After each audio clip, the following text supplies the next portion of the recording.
আচ্ছা, তোমাদের মধ্যে কার কার এমন হঠাৎ করে বিরিয়ানি খাওয়ার ক্রেভিং হয়? আমি কিন্তু বিরিয়ানি লাভার নই। তা বলে কি বিরিয়ানি খাবো না বলো? আমি এই বিরিয়ানিটা এনেছিলাম সম্পর্ক বিরিয়ানি থেকে। কদমতলার অত্যন্ত জনপ্রিয় দোকানগুলোর মধ্যে সম্পর্ক একটা। কম বেশি প্রায় সব মানুষই এই দোকানটা চেনে। এবারে আসি বিরিয়ানিতে। বিরিয়ানির চিকেনের পিস আর আলু বেশ এখানে বড় সাইজেই দেয়। খেতেও বেশ ভালো। তোমরা কিন্তু চাইলে অবশ্যই, যদি কেউ না খেয়ে থাকো, টেস্ট করে দেখতে পারো।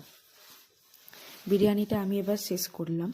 ও বাবা, বিরিয়ানি শেষ হতে না হতেই বাবাই দেখি কিছুক্ষণ বাদে মিষ্টি নিয়ে হাজির।